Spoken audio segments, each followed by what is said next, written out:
اعوذ باللہ من الشیطان اللعین الرجیم بسم اللہ الرحمن الرحیم یا ایہا الذین آمنوا کتب علیکم الصیام کما کتب علی الذین من قبلکم لعلکم تتقون رب اشرح لی صدری ویسر لی امری واحلل عقدۃ من لسانی یفقہوا قولی ان اللہ وملائکتہ یصلون علی النبی یا ایہا الذین آمنوا صلوا علیہ وسلموا تسلیما۔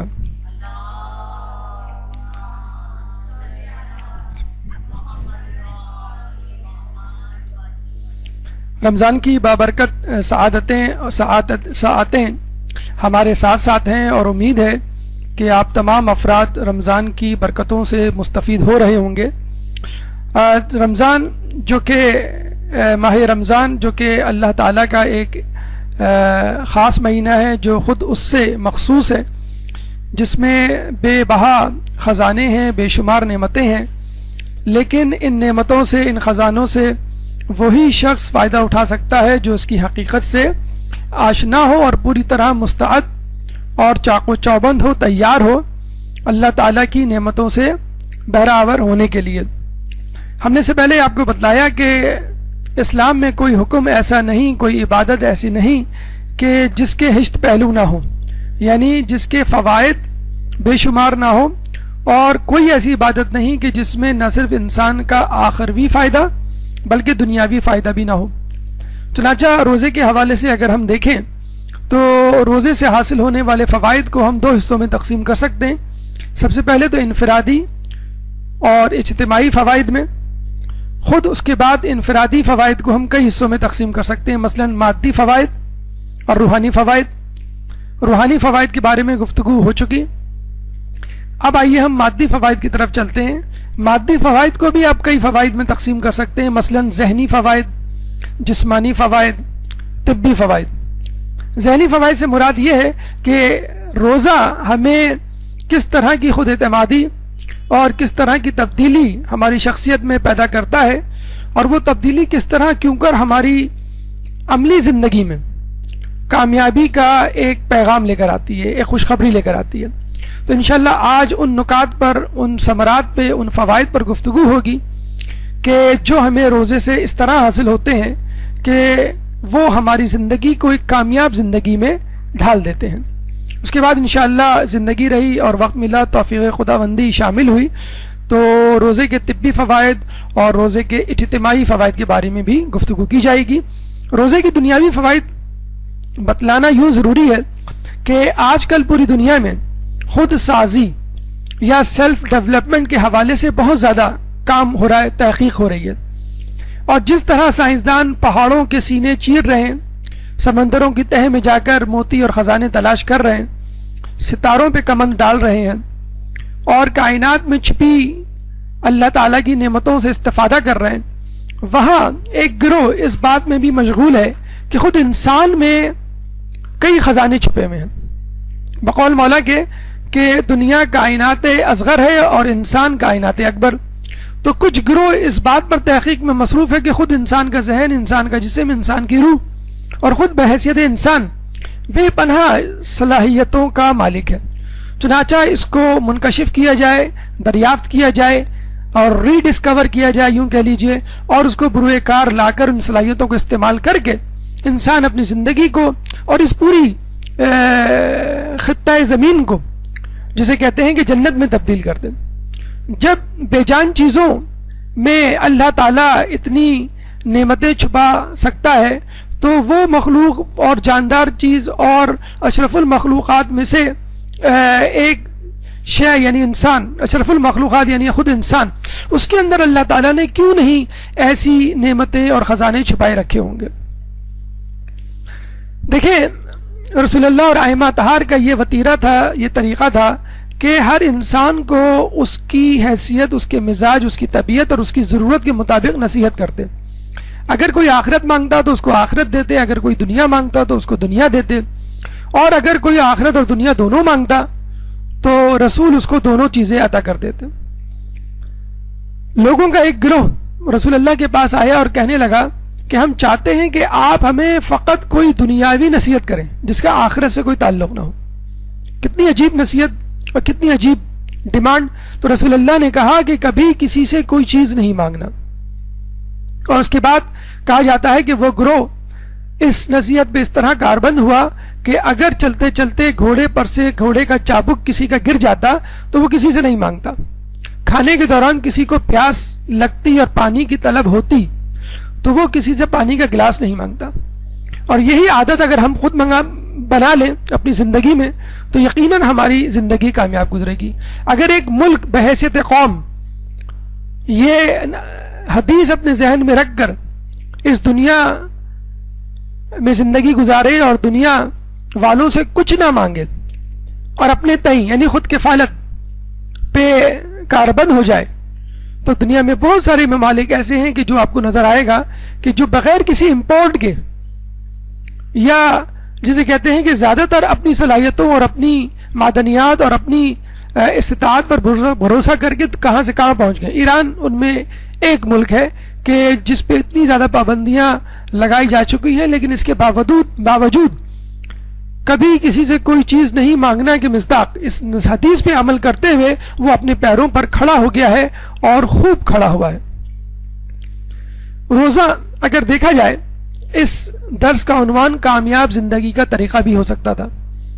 ڈیل کارنے اور اس کے بعد بہت سارے لوگوں نے اس کے پیروکاروں نے زندگی کو کامیاب گزارنے کے کئی طریقے دریافت کیے اور لوگوں کو بتلائے.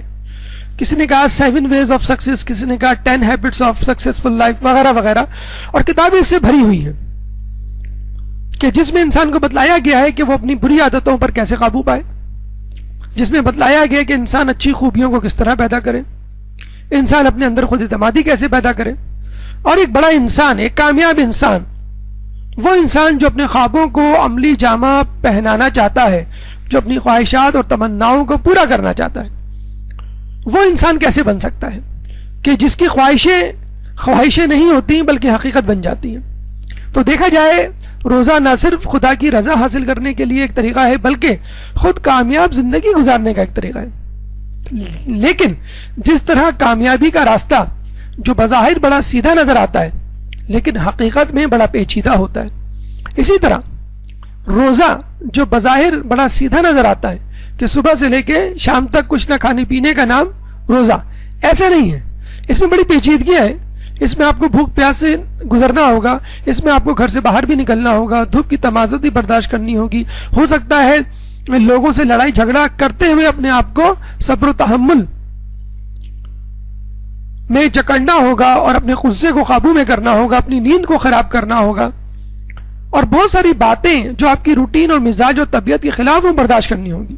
تو جس طرح کامیابی کا راستہ ایک سیدھا سادہ راستہ نہیں ہے, پیچیدہ راستہ ہے, آزمائش اور مشکلات سے بھرا ہوا راستہ ہے, اسی طرح روزہ بھی مشکلات سے بھرپور ایک راستہ ہے.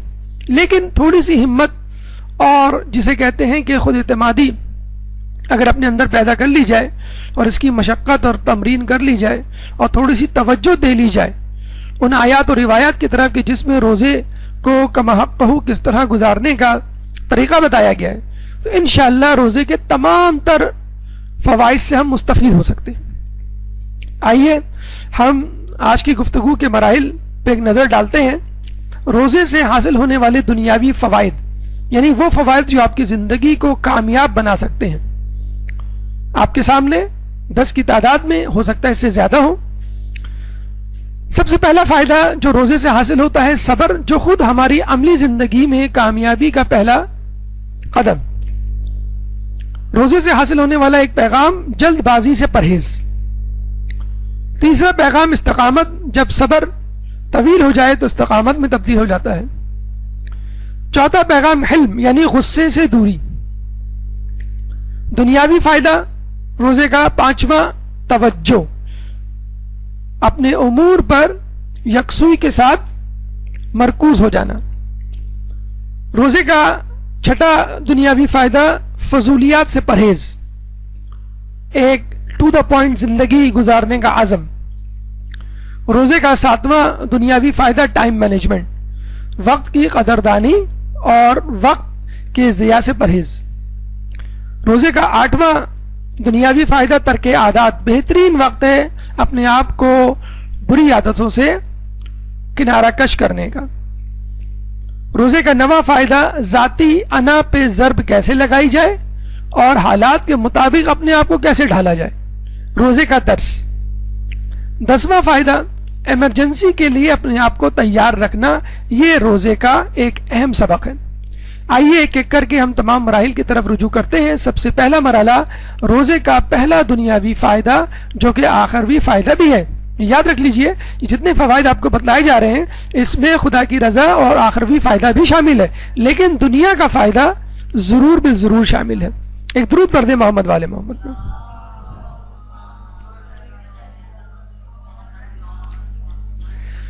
یا ایھا الذین آمنوا استعینوا بالصبر والصلاۃ، اے وہ لوگوں جو ایمان لائے ہو استعانت طلب کرو صبر سے اور صلاۃ سے۔ جب پوچھا گیا صبر سے کیا مراد ہے تو امام نے بتلایا یہاں صبر سے مراد روزہ ہے۔ جب بھی آپ پہ کوئی مشکل پڑے آپ کو مدد طلب کرنی ہے، کس سے؟ نماز پڑھ کے اور روزہ رکھ کے۔ اور خود انسان کے لیے روزہ رکھنا کتنا زیادہ ضروری ہے وہ اس آیت سے ہم اندازہ لگا سکتے ہیں کہ سورہ اسراء کی آیت نمبر 11 میں اللہ فرماتا ہے وَكَانَ الْإِنسَانُ عَجُولًا، اور انسان عجلت پسند واقع ہوا ہے۔ ایک تو مصیبتوں پہ صبر ہے اور ایک عجلت پسندی کی طبیعت جو اکثر بچوں میں نوجوانوں میں دیکھی جاتی ہے، زیادہ ہوتی ہے۔ تو اس عجلت پسندی پہ قابو پانے کے لیے بھی صبر ضروری ہے۔ مولا فرماتے ہیں کہ صبر مصیبت ہی کی مقدار میں نازل ہوتا ہے، اور مصیبت کے وقت جس نے اپنے زانوں پر ہاتھ مارا اور اس کا عمل برباد ہو جاتا ہے، مارا اس کا عمل برباد ہو جاتا ہے۔ یعنی اگر آپ نے کسی مصیبت میں بے صبری کا مظاہرہ کیا اور اپنی زبان سے کوئی ایسا لفظ شکوہ شکایت، اکثر ہمارے منہ سے نکلتا اف یہ کیا ہو گیا، او بھائی مر گئے، اور آج تو جسے کہتے ہیں کہ ہلاکت ہی ہلاکت ہے، اور یہ خدا نے ہمارے ساتھ کیا کر دیا، اور خدا نخواستہ خدا اور اس کی تقدیر کے خلاف بھی بہت ساری باتیں شکوے شکایت کی کے لہجے میں کے انداز سے ہماری زبان پہ آ جاتے ہیں۔ دیکھیں جو کچھ آپ کے ساتھ ہونا ہے تقدیر میں لکھا جا چکا ہے، وہ تو ہو کے رہے گا۔ اگر آپ نے اس پہ پریشانی کا، اضطراب کا، شکوے شکایت کا مظاہرہ کیا تو مصیبت دوہری ہو جائے گی اور صبر کا ثواب بھی زائل ہو جائے گا، اور ہونا تو وہی جو خدا چاہتا ہے۔ اگر آپ نے صبر و استقامت کا مظاہرہ کیا تو اللہ کی مدد، واستعینوا بالصبر والصلاۃ، اور جہاں یہ کہتا اللہ تعالیٰ وہاں یہ بھی کہتا ہے کہ ان اللہ مع الصابرین، اللہ کی مدد آپ کے ساتھ شامل ہو جائے گی اور اس کا ثواب بھی ملے گا۔ اور ہمیشہ یاد رکھ لیے لا یکلف اللہ نفسا الا وسعها، اللہ تعالیٰ کبھی کسی کی استطاعت سے زیادہ اس پہ بوجھ نہیں ڈالتا۔ اگر آپ کو اجلت پسندی کا مظاہرہ کرنا ہے تو دعائے عہد کے آخری جملے پڑھتے ہوئے اس کے اختتام پہ الاجل الاجل الاجل کہتے ہوئے اپنے زانوں پہ 3 مرتبہ ہاتھ مار سکتے ہیں، جو کہ مستحب ہے۔ اگر اجلت پسندی کا مظاہرہ کرنا ہے تو یہ اجلت پسندی اللہ کو محبوب ہے کہ آپ آنے والے امام، آنے والے رہبر رہنما کے لیے اجلت پسندی کا مظاہرہ کریں۔ صبر شجاعت ہے، مولا علی کا قول ہے۔ اچھا یہ ایک عجیب بات ہے اور یہ بڑی اچھی دلچسپ بحث بھی ہے، سوال بھی ہے کہ دیکھیں امام کے ظہور کے لیے سب دعائیں مانگتے ہیں اور سب کا یہ دعویٰ ہے کہ امام آئیں گے تو ہم ان کا ساتھ دیں گے۔ اب سوال یہ پیدا ہوتا ہے کہ ہمیں کیسے پتہ چلے گا کہ کون کتنا بہادر ہے اور امام کے ظہور پر وہ ان کا ساتھ دے گا، میدان چھوڑ کر نہیں بھاگے گا؟ تو علماء نے، بلکہ خود امام نے یہاں فیصلہ سنا دیا کہ اگر تمہیں یہ معلوم کرنا ہے کہ کون سا شخص بہادر ہے اور میدان چھوڑ کر بھاگنے والا نہیں تو یہ دیکھو کہ وہ کتنا صابر ہے۔ عموماً شجاعت کو صبر کی ضد سمجھا گیا ہے۔ شجاعت یعنی بہادری، یعنی لڑنا، ڈٹے رہنا۔ لوگ کہتے ہیں لڑائی بڑائی انہی لوگوں کا کام ہے جو صبر نہیں کر سکتے۔ نہیں، وقت پر کفر کے خلاف اسلام کی سربلندی کے لیے لڑنا عین شجاعت ہے، اور اپنے مطلب مفاد پرستی، دنیا طلبی کے لیے لڑنا یہ فتنہ و فساد ہے۔ مولا علی نے اگر جنگوں میں، غزووں میں اپنی بہادری کا مظاہرہ کیا تو اس کے بعد 25 سال صبر بھی کیا خلافت پر، اپنے اعزازات، اپنے حقوق کے چھن جانے پر کوئی لب کشائی نہیں کی۔ تو اب مولا نے یہ بتلا دیا کہ میری جو لڑائیاں تھیں، میری جو جنگیں تھیں، میری جو شجاعت تھی وہ ذاتی مفاد کے لیے نہیں تھی، اسلام کے لیے تھی۔ پہلے تلوار کو میان سے نکالنا ضروری تھا، اس میں اسلام کی بقا تھی۔ اب تلوار کو میان میں رکھنا اور زبان بندی کر لینا، اس میں مصلحت اور اسلام کی سربلندی ہے۔ یہ تو ایک دینوی حوالے سے صبر کی فضیلت ہو گئی. آئیے دیکھیں جو آج کل کا دور ہے, آج کل کا جو سب سے بڑا انسائکلوپیڈیا ہے ویکیپیڈیا, اس پہ صبر کی یا پیشنس کی کیا تعریف ہے. Patience is studies as decision making problem. صبر ایک مسئلے کو حل کرنے کا نام ہے. Involving the choice of either a small reward in short term or a more valuable reward in the long term. یعنی جب صبر کو ایک فیصلہ کن مرحلے کے طور پہ دیکھا گیا, تحقیق کی گئی, تو یہ حقیقت میں ایک چوائس ہے آپ کے لیے کہ یا تو آپ کسی مختصر چھوٹے فنا ہو جانے والے فائدے کی طرف چھلانگ لگا دیجئے, یا صبر و استقامت سے اپنی جگہ کھڑے رہیے اور انتظار کیجئے کہ کب آپ کو ایک بڑا فائدہ ملتا ہے. دنیا میں جو لوگ صبر کر رہے ہیں, آخرت کی بات نہیں, جو دنیا میں لوگ صبر کر رہے ہیں وہ بھی دیکھا جائے اس لیے صبر نہیں کر رہے کہ ان کو نقصان چاہیے یا ان کو فائدہ نہیں چاہیے, نہیں, وہ صبر کر رہے ہیں کہ کب مجھے مناسب وقت ملتا ہے اور کب میں زیادہ فائدہ اٹھا سکتا ہوں. تو اسلام بھی یہی کہتا ہے کہ تم دنیاوی چھوٹے چھوٹے فائدوں کی بجائے ایک بڑا فائدہ جنت کی صورت میں, خدا کی رضا کی صورت میں اپنے سامنے رکھو, اور یہ چھوٹے چھوٹے فائدے اگر نہ بھی ملیں تو کوئی بات نہیں, لیکن آفٹر افیکٹس, سائیڈ افیکٹ کے طور پہ تمہیں یہ بھی مل جائیں گے. دیکھیے ایک اسٹڈی کی گئی بندر پہ جس کا نام تھا مارموسیٹ, بڑا نایاب بندر ہے, اور اس کے ساتھ ایک اور بندر اس کی ساتھی, اس کا اسی کی نسل کا یا اسی کے خاندان سے تحقیق کی گئی جس کا نام تھا ٹیمیرن, اور دونوں کو مختلف قسم کے ٹاسک دے دیے گئے, ایکٹیویٹیز دے دی گئی. تو مارموسیٹ نامی جو بندر تھا اس کے بارے میں دیکھا گیا کہ وہ لانگ ٹرم ایکٹیویٹی میں دلچسپی رکھتا ہے اور پیشنس کو پسند کرتا ہے, جبکہ ٹیمیرن نامی منکی بندر وہ شارٹ ٹرم ایکٹیویٹیز کو پسند کرتا ہے اور بے صبرا ہے. اور جب ان کی عادات و اعتبار کا جائزہ لیا گیا, سلیپنگ اور فیڈنگ ہیبٹس پہ تحقیق کی گئی, تو پتہ چلا کہ جو مارموسیٹ نامی بندر تھا وہ درخت کی چھال کو چھیل کر اس میں سے نکلنے والے گم کو کھایا کرتا تھا, اور جو ٹیمیرن نامی منکی تھا, بندر تھا, وہ حشرات الارض کھایا کرتا تھا. اب آپ کو معلوم ہے درخت کی چھال کو جب آپ چھیلیں گے اور اس میں سے دودھ یا گم نکالیں گے تو اس میں کچھ ٹائم لگے گا, جبکہ انسیکٹس, حشرات الارض, وہ آپ کو زمین پر چلتے پھرتے نظر آتے ہیں, اور فوراً آپ ہاتھ مارتے ہیں, چونچ مارتے ہیں, اس کو اچک لیتے ہیں, جیسے مرغی کو آپ نے دانا چگتے ہوئے یا انسیکٹس کھاتے ہوئے دیکھا ہوگا. اس کا مطلب کیا ہوا کہ جن لوگوں کی طبیعت یا روٹین صبر آزما امور سے مزین ہوتی ہے, آراستہ ہوتی ہے, وہ عموماً صبر آزما آزمائش یا مصیبتوں بھی پورا اترتے. اب جب اللہ تعالیٰ نے انسان کے بارے میں بتلا دیا وَقَانَ الْإِنسَانُ عَجُولًا, کہ بے شک انسان جو ہے عجلت پسند واقع ہوا ہے, تو بس انسان کے لیے اب بدرجہ اولا ضروری ہو گیا ہے صبر کی طرف رغبت کرنا. انسان ایک عجلت پسند شخصیت مخلوق ہے.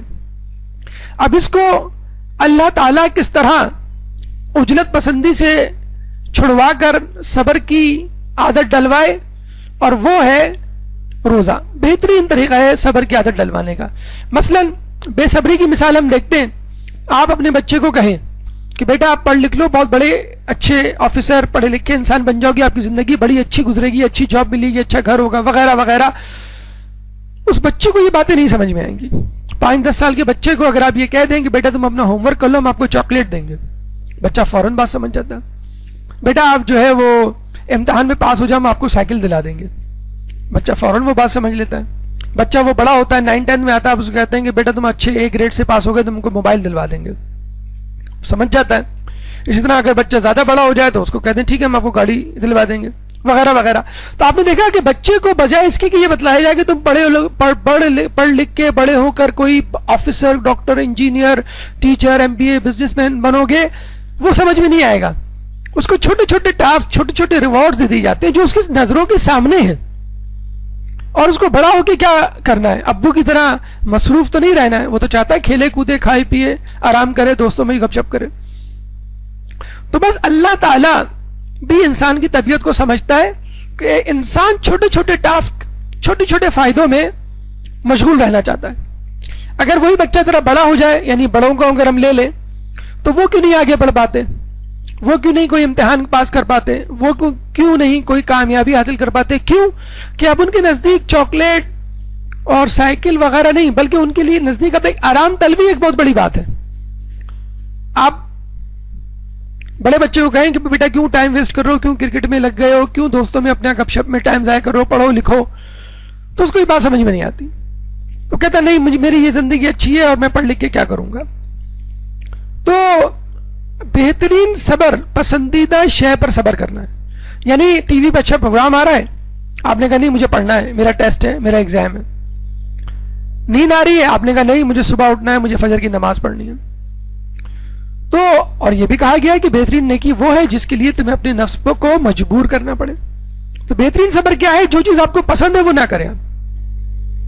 ایک شخص سمندر کے کنارے بیٹھا ہوا آرام کر رہا تھا، اسی سمندر کے کنارے ایک جہاز پانی کا آ کے رکا، اور اس جہاز میں سے اس جہاز کا مالک نیچے آیا اور اس شخص نے آرام کرنے والے شخص کو حقارت سے ٹانگ مار کر، لات مار کے کہا کہ اے نکمے تم یہاں کیا کر رہے ہو؟ اس نے کہا میں آرام کر رہا ہوں۔ تو جہاز کے مالک نے کہا کہ بھائی اٹھو، چلو پھرو، کچھ کام کرو۔ تو آرام جو کر رہا تھا شخص، اس نے پوچھا پھر کیا ہوگا اگر میں کچھ کام وام کر لوں گا؟ اس نے کہا تم کچھ کماؤ، اپنے پیروں پہ کھڑے ہو۔ اس نے کہا ٹھیک ہے، پھر میں نے اگر کما لیا تو پھر کیا ہوگا؟ کہنے لگے ایک بڑا سا گھر خریدو۔ کہنے لگے پھر شادی کرو۔ کہنے لگے پھر تمہارے بچے ہوں گے، ان کی تعلیم و تربیت پہ توجہ دو، ان کو اپنے پیروں پہ کھڑا کرواؤ۔ کہنے لگے جب وہ بڑے ہو جائیں تو پھر یہاں آ کے آرام کرنا۔ اس نے کہا میں اس وقت کیا کر رہا ہوں؟ ارے بھائی میں ابھی بھی تو آرام ہی کر رہا ہوں۔ اگر ماں باپ بولتے ہیں بچے کو کہ بیٹا بڑے لکھ کے پڑھ لو لکھ لو، بڑے ہو کے بڑے اچھے انسان بنو گے، بڑے آرام سکون ہوگا، آرام کرو گے، امی میں آرام ہی تو کر رہا ہوں بستر پہ ابھی۔ تو اللہ یہ نہیں چاہتا ایسا آرام کہ جس میں کچھ کیے بغیر انسان آگے گزر جائے۔ یعنی ہم نے بہت لوگوں کو یہ جملہ کہتے ہوئے سنا ہے کہ وہ اکثر جو ایج ہوتی ہے تقریباً یوں سمجھ لیجیے ٹین ایجر جو ہوتے ہیں، زیادہ تر اس کرب سے گزرتے ہیں کہ ہمیں کچھ کرنا ہے، ہمیں کچھ کرنا ہے، ہمیں جو ہے بڑا آدمی بننا ہے، ہمیں کچھ ایسا کرنا ہے کہ دنیا حیران رہ جائے، اور ہم ایسا انقلاب لے کر آ جائیں گے اپنی زندگی میں اور دنیا والوں کو بتلا دیں گے، جتلا دیں گے کہ ہم کیا ہیں۔ اس پہ تفصیلی بحث غالباً ہو چکی ہے ابراہیم میسلوز کے حوالے سے کہ انسان جو ہے پہلے اپنی بنیادی ضروریات پہ توجہ دیتا ہے، پھر آخر میں اپنی دنیا کو منکشف و دریافت کرتا ہے اور اپنی صلاحیتوں کو بروئے کار لا کے اپنی صلاحیتوں کو لوہا منواتا ہے۔ تو یہ نفس کے حوالے سے جو ہمارے دروس ہیں اس میں تفصیلی بحث ہے کہ انسان کن اسٹیجز سے گزرتا ہے، اور اللہ بھی یہی چاہتا ہے کہ وہ بنیادی ضرورتیں تو پوری کرے لیکن ہدف کوئی اعلیٰ بنائے۔ تو آغا سستانی ابھی جب حج پہ گئے تھے تو جب ان سے پوچھا گیا کہ آپ کا کوئی پیغام پاکستان کے شیعوں کے لیے، تو انہوں نے بڑا اچھا ایک جملہ کہا۔ انہوں نے یہ کہا میری نصیحت یہ ہے کہ جو جس فیلڈ میں ہے اس فیلڈ میں سب سے آگے جائے تاکہ وہ لوگوں کا رہبر اور رہنما بن سکے۔ اگر آپ ڈاکٹر ہیں تو آپ اپنے علاقے کے بہترین ڈاکٹروں میں آپ کا شمار ہونا چاہیے، اگر آپ انجینئر ہیں تو بہترین انجینئر بنے، استاد ہیں تو بہترین استاد بنے۔ تو جس فیلڈ میں بھی ہیں آپ اس فیلڈ میں سب سے آگے جائیے تاکہ لوگوں کے صحیح رہنما کہلانے کے حقدار ہوں۔ اور جب انسان کسی مقام پہ پہنچ جاتا ہے تو پھر اپنی امی اور ابو کی ڈانٹیں یاد کر کے مسکراتا ہے اور بڑے فخر سے بتا رہا ہوتا ہے اپنے بچوں کو کہ میں تو تمہیں کچھ بھی نہیں ڈانٹتی، ہماری امی تو مار مار کے بھرکس نکال دیا کرتی تھی، میں تو تمہیں کچھ بھی نہیں مارتا، میرے ابو نے تو ایک دفعہ ہاتھ پکڑ کے مجھے گھر سے باہر نکال دیا تھا، وغیرہ وغیرہ۔ اور فخر کرتا ہے کہ اچھا ہوا میری امی نے مجھے اتنا مارا ہے، میرے ابو نے مجھے اتنی سزا دی، ان کی ڈانٹ اور سزا کی وجہ سے میں کس مقام پر ہوں۔ مولا فرماتے ہیں صبر کو اپنا شعار بنا لو کیونکہ یہ کامیابی کا بہترین ذریعہ ہے۔ صبر کے بغیر دیکھیں کامیابی نہیں مل سکتی۔ آپ امتحانوں میں جو پڑھائی کرتے ہیں وہ کس طرح ممکن ہے؟ ٹی وی پہ صبر کر کے، دوستوں سے الگ ہو کر، ان کی جدائی پر صبر کر کے، اچھے کھانوں پہ صبر کر کے، اچھے کپڑوں، شاپنگ اور دیگر جتنی بھی فضولیات، لغویات اور ٹائم ویسٹ کرنے والی چیزیں ہیں ان پہ صبر کر کے، ان سے اپنے آپ کو کنارہ کش کر کے اپنی توجہ اپنے اہم ترین کام یعنی مطالعے کی طرف متوجہ کر کے. آئیے اب ہماری گفتگو کا دوسرا مرحلہ، اور وہ ہے جلد بازی. یعنی روزہ آپ کو جلد بازی سے پرہیز سکھاتا ہے. ایک درود پڑھ دیں محمد والے محمد.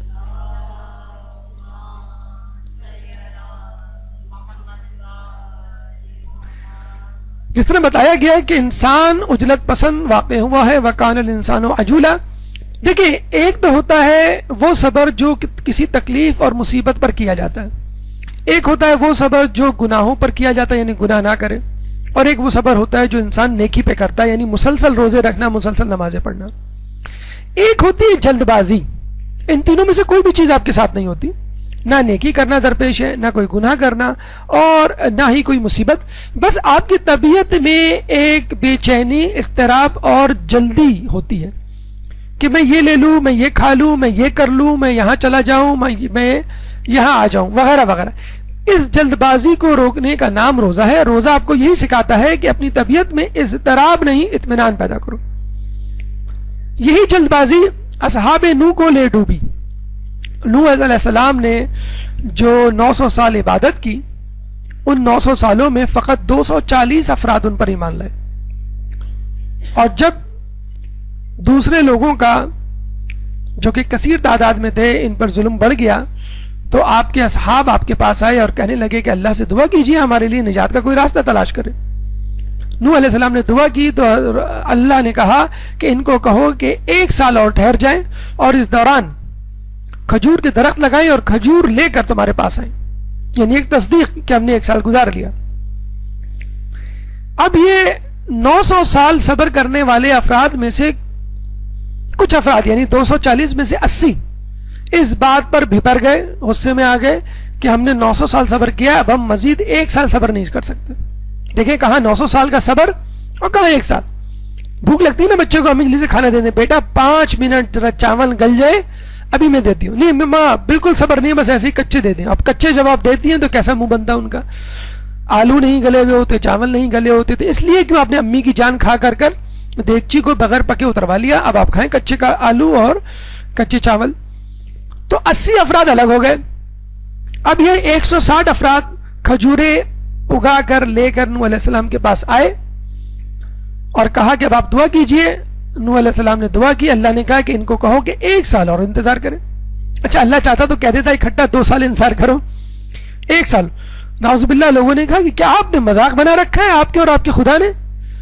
900 سال ہم نے انتظار کیا، پھر 1 سال کہا، اب آپ کہہ رہے ہیں پھر 1 سال. اب یہ ہو سکتا ہے 900 سال میں تبدیل ہو جائیں وغیرہ وغیرہ. ہم تم کو اور تمہارے خدا کو نہیں مانتے. فقط 1 سال ان کو انتظار کرنا تھا. اس کی جلد بازی نے ان کو ڈبو دیا اور وہ گمراہ لوگوں میں شامل ہو گئے. 80 افراد رہ گئے، 1/3 1 تہائی. یہ لوگ گئے کھجور اگائے، کھجور لے کے نوح علیہ السلام کے پاس آئے. نوح علیہ السلام نے دعا کی. پھر اللہ نے کہا کہ ہاں کشتی بناؤ، میں بارش و سیلاب و طوفان بھیجوں گا لیکن تمہارے لوگ جو کشتی میں سوار ہوں گے وہ بچ جائیں گے. اب وہ افراد جو نوح علیہ السلام کو چھوڑ کے گئے ان کی بات کر رہے ہیں جو نوح علیہ السلام پر ایمان لا چکے تھے. فقط 1 سال اور 2 سال کی بے صبری نے ان کو غرق کر دیا گمراہی میں. دنیا سے بھی گئے، 1 سال کا انجوائمنٹ، 1 سال کی فرصت، 1 سال کی تفریح، 1 سال کی عیاشی، 1 سال کی جسے کہتے ہیں کہ عیش پسندی ان کو ملی 1 یا 2 سال کی. اس کے بعد دنیا میں بھی اختتام ہو گیا ان کا، موت آ گئی، خدا کے عذاب نے لے لیا اور آخرت میں تو عذاب میں لے گئی. اسی قسم کی جلد بازی ہمیں اصحاب موسیٰ کے پاس ملتی ہے کہ موسیٰ علیہ السلام نے کہا کہ میں 30 دن اللہ نے مجھے بلایا ہے اور اس کا ذکر قرآن میں بھی ہے کہ میں 30 دن کے لیے کوہ طور پہ جا رہا ہوں، اس کے بعد تمہارے لوگوں کے لیے کتاب لے کر آؤں گا، یعنی خوشخبری نوید لے کر آؤں گا. 30 دن گزر گئے. اللہ نے کہا اب 10 دن اور انتظار کرو. اچھا ان 30 دنوں میں موسیٰ علیہ السلام نے روزہ رکھا ہوا تھا، یعنی کچھ نہیں کھایا کچھ نہیں پیا 30 دن. اگر آپ کو کہا جائے کہ 7:40 پہ روزہ کھلے گا اور 7:40 پہ آپ کو کہا جائے بیٹا تھا 10 منٹ اور انتظار کر لو، نماز پڑھ لیتے، نماز کے بعد سب بچے سب لوگ مل کے کھائیں گے، وہ 10 منٹ آپ کو نہیں صبر ہوتے. چاہے جائے کہ آپ کو کہا جائے کہ 10 دن صبر کر لو، لیکن موسیٰ علیہ السلام نے کیا صبر. اور ادھر کیا ہوا؟ 31 دن 32 33 34 35 دن گزر گئے، لوگوں نے کر لیا صبر. سامری جو کہ موسیٰ علیہ السلام کے خاندان سے تھا، یعنی یعقوب علیہ السلام کی نسل سے تھا، وہ حسد میں مبتلا تھا کہ مجھے پیغمبری کیوں نہ ملی، اور اگر نہیں ملی تو کم از کم موسیٰ کی جانشینی ملنی چاہیے تھی. موسیٰ نے جاتے ہوئے ہارون کو، اپنے بھائی کو خلافت سونپ دی. دیکھیں خلافت کا جھگڑا بہت پرانا ہے، یاد رکھ لیجئے. چنانچہ اس نے کیا کہا؟ لوگوں کو بلایا، اپنے گرد جمع کیا اور کہا کہ موسیٰ علیہ السلام ڈر کے بھاگ گئے، یہ نبی نہیں ہے، یہ تم کو بیوقوف بنا گئے، یہ کوئی خدا سے نہیں ملنے گئے، ان کا کوئی خدا سے رابطہ نہیں ہے. میں بتاتا ہوں تم کو کہ خدا سے رابطہ کس کا ہے.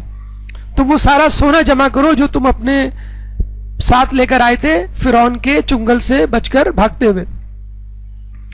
سب نے سونا جمع کیا، اس کو پگھلایا گیا، بچڑا بنایا گیا. اب سامری نے بچڑا بننے کے بعد جبرائیل علیہ السلام کے قدموں سے مسک کی ہوئی مٹی کو بچڑے کے منہ میں ڈال دیا. کون سی مٹی؟ جب یہ دریائے نیل پار کر رہے تھے تو جبرائیل آگے آگے تھے، ان کے قدموں سے جو بھی مٹی ٹکراتی مس ہوتی، یہ سامری اس مٹی کو اٹھا کے اپنی جیب میں رکھ لیتا. تو جبرائیل علیہ السلام کے قدموں سے مس کی ہوئی مٹی میں اتنی تاثیر ہو سکتی ہے تو خاک شفا میں کیوں نہیں تاثیر ہو سکتی؟ تو جب مٹی کو بچڑے کے منہ میں ڈالا گیا تو وہ بچڑا بولنے لگا. ارے لوگوں نے کہا تم نے اس میں جان ڈال دی، تو بس اب تمہارا تعلق ہے خدا سے، اور موسیٰ کا خدا سے کوئی تعلق نہیں، اور ہمارا بھی موسیٰ سے کوئی تعلق نہیں. اور 30ویں دن انہوں نے بچڑے کو خدا بنا لیا. فقط 2 دن بعد موسیٰ علیہ السلام آ گئے اور لوگوں کو پتہ چل گیا کہ یار ہم نے تو بہت بڑی بیوقوفی کی. اب آپ بتلائیے، فقط 2 دن کا بے صبرا پن تھا، یا 10 دن کہہ لیجئے.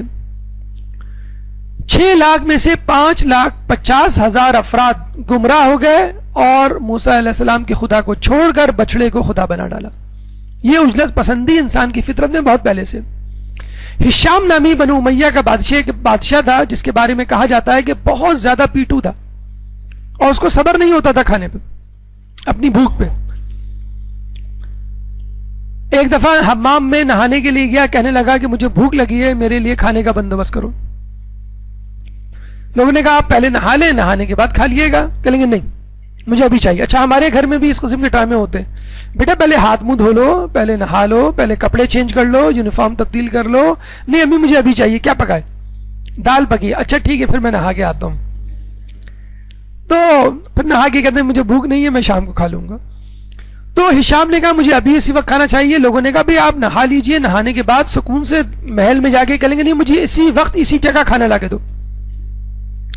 تو بکرے ذبح کیے گئے، فوراً بکرے کی کلیجی نکال کے اس کو بھونا گیا اور سیخوں میں لگا کر اس کو دیا گیا.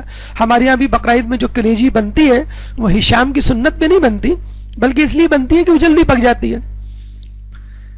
تو اب وہ کباب یا بھنی ہوئی کلیجی اتنی گرم تھی اور وہ پیٹو تھا، جلد باز تھا، اس کو کھانے کی جلدی تھی، اور وہ ہاتھ لگائے تو اس کا ہاتھ جل جائے. تو اس زمانے میں بادشاہوں کی جو آستینیں تھیں وہ بڑی چوڑی ہوا کرتی تھیں، جن کو آج کل بیل سلیوز کہا جاتا ہے. ابھی کچھ دنوں پہلے اس کا فیشن بھی تھا. تو ان بیل سلیو سے اس نے جو ہے وہ سیخ پکڑی اور سیخ میں سے کلیجی نکال کے کھانا شروع کیا. عمر بن عبدالعزیز نے ایک عجائب گھر بنایا تھا جس میں اپنے آباء و اجداد کے لباس نوادرات جمع کر کے رکھے تھے، وقتاً فوقتاً ان کا دورہ کیا کرتا تھا. جب ہشام کی قمیض میں نظر پڑی تو کہا کہ یہ دھبے کیسے ہیں؟ تو بتایا گیا کہ آپ کے جد جو ہے کھانے پینے کے بڑے شوقین تھے اور جلد باز بھی تھے، اور یہ وہ گھی کے نشان ہیں جو وہ سیخوں سے کباب اتارتے ہوئے اپنے کپڑوں پر لگا لیا کرتے تھے. ہمارے یہاں بھی یہی ہوتا ہے، کسی آپ اچھے ریسٹورنٹ اسپیشلی چائنیز میں جائیں تو فوراً ویٹر آ کے آپ کو کہتا ہے کہ آرڈر پلیس کرنے میں 20 منٹ لگیں گے، 20 منٹس ویٹنگ اور ڈائننگ. اب آپ پریشان کہ بھئی 20 منٹ میں تو میں کھانا کھا کے گھر چلا جاؤں. تو اس قسم کی جسے کہتے ہیں کہ تاخیر جو ہے وہ امریکنز کو برداشت نہیں ہوتی. وہ کہتے ہیں 20 منٹ میں آپ کھانا لائیں گے، 20 منٹ میں تو ہم اپنے کسٹمر کو کھلا دیں. تو جب یہ آپ کے KFC، میک ڈونلڈ اور برگر ٹائم وغیرہ جیسے ریسٹورنٹس میں آپ جائیں گے جن کو فاسٹ فوڈ ریسٹورنٹ کہا جاتا ہے، تو جاتے ہی آپ کو کھانا مل جائے گا. کھانا پکانے کی ضرورت ہی نہیں ہے، کھانا آپ کے سامنے نکل کے گر رہا ہوتا ہے. فرینچ فرائز اور پروسٹ اور برگر، بہرحال یہ وقت تو نہیں ہے ان باتوں کا. تو وہ آپ کو تھما دیا جاتا اور آپ فوراً 20 منٹ میں ہڑپ کر لیں. اور ویسے بھی آج کل کے دور میں جب انسان فرض کر لیجئے آفس سے نکلا ہے لنچ ٹائم کے لیے, اگر وہ 20 منٹ انتظار کرے گا, 20 منٹ کھائے گا, 20 منٹ ڈکار لے کے ہضم کرے گا, تو وہ آفس کا کام کب کرے گا؟ تو کچھ لوگ تو ہاتھ میں لے کے فٹ پاتھ پہ چلتے ہوئے کھا لیتے ہیں, وہ 20 منٹ بھی نہیں ضائع کرتے. اور 20 سے زیادہ ہے کہ ہمارے ایک 20-20 ہوا کرتا ہے. پہلے زمانے میں 5 ڈیز کا ون ڈے ہوا, 5 ڈیز کا ون ڈے نہیں, سوری 5 ڈیز کا ٹیسٹ میچ ہوتا تھا جس پہ ہٹلر نے پابندی لگائی تھی. وہ 5 دن روزانہ پابندی کے ساتھ آتا تھا میچ دیکھنے. 5واں دن ختم ہوا تو اس نے کہا کیا ہوا, کون جیتا؟ لوگوں نے کہا کہ میچ ڈرا ہو گیا. اس نے کہا لانا تو ایسے کھیل پہ پابندی لگا دو. تو جرمنز نے پابندی لگا دی اور اب ماشاءاللہ فٹ بال کھیل رہے ہیں, اور ایسا کھیل رہے ہیں کہ فائنل میں پہنچ گئے. دیکھیے اتوار کو کیا کرتے ہیں وہ. تو 2020 پھر ون ڈے آیا. ون ڈے میں بھی ظاہر بات ہے پورا دن لگ جاتا تھا, کس کے پاس اتنا وقت ہے کہ صبح سے لے کے شام تک ٹی وی پہ. اب انہوں نے 2020 یعنی تقریباً 2 گھنٹے میں, اب دیکھیے وہ 2 گھنٹے 1 گھنٹے میں کب تبدیل ہوتے. تو انسان عجلت پسند ہے. نیا نیا ماڈل ہر موبائل کا, ہر مہینے 2 مہینے بعد کوئی نیا ماڈل. 10-12 کمپنیز ہیں. اگر ہر کمپنی ہر سال ایک ماڈل نکالے تو یوں سمجھ لیجیے مارکیٹ میں ہر مہینے ایک نیا ماڈل موبائل کا تیار ہوتا ہے.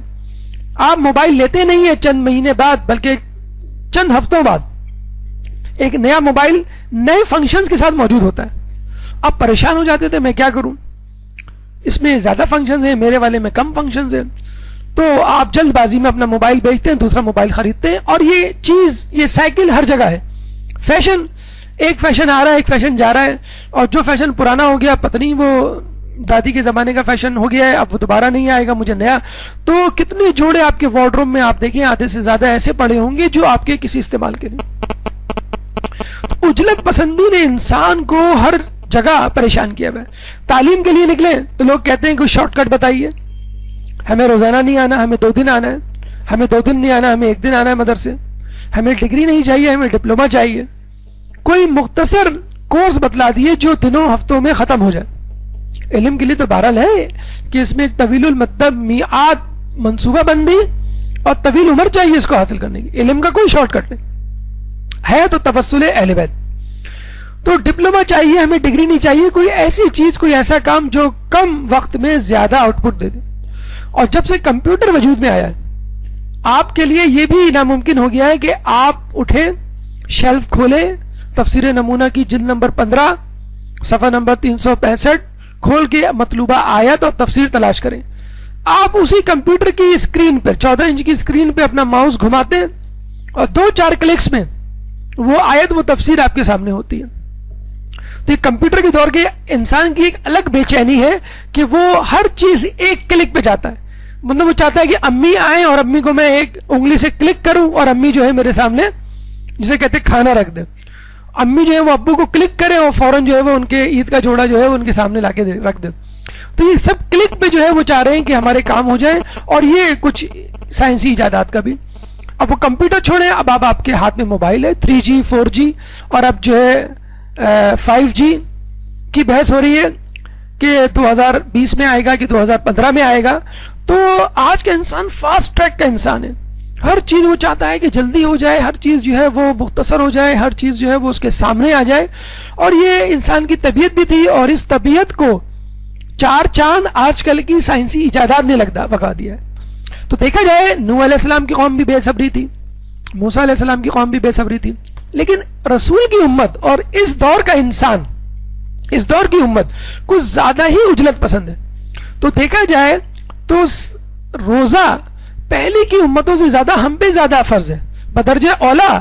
اگر فرض ہے تو مستحب روزوں کی طرف رجوع کیجیے اور روزے کو مسلسل جاری رکھیے. جو آپ کی طبیعت میں آج کل کے کمپیوٹر دور نے جو ہیجان پسندی رکھ دی ہے, اس اضطراب کو, اس ہیجان پسندی کو دور کرنے کے لیے, اپنی طبیعت میں سکون لانے کے لیے روزے کو رکھیے.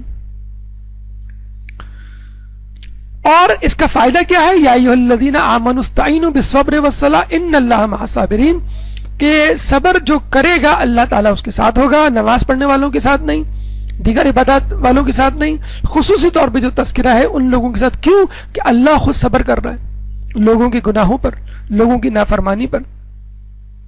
ہم تو فقط 60-70 سال کی زندگی پہ صبر کر رہے ہیں. اللہ آدم علیہ السلام سے لے کر قیامت آنے تک صبر کرے گا ہماری نافرمانی اور بے صبری پہ.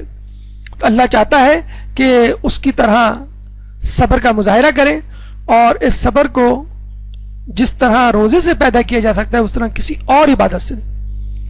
مشقت کے بارے میں کہا جاتا ہے وہ حج سے، زحمت حج والی عبادت سے برداشت کرنے کی صلاحیت زحمت کو وہ حج سے پیدا ہوتی ہے، اور صبر جو ہے وہ روزے سے پیدا ہوتا ہے.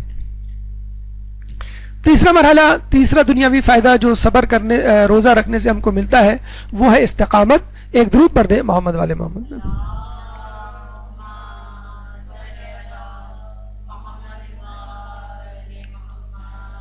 فاستقم کما امرت ومن تاب معک. قرآن کی آیت کہ پس استقامت کا مظاہرہ کرو جس طرح کہ تم کو حکم دیا گیا ہے اور وہ لوگ بھی جو تمہارے ساتھ ہیں. رسول اللہ فرماتے ہیں کہ سورہ ہود جس کی یہ آیت ہے، سورہ ہود نے مجھے بوڑھا کر دیا. اے رسول، یہ آیت تو آپ کے لیے بھی تھی اور آپ کے ساتھیوں کے لیے بھی تھی، وہ بوڑھے کیوں نہیں ہوئے؟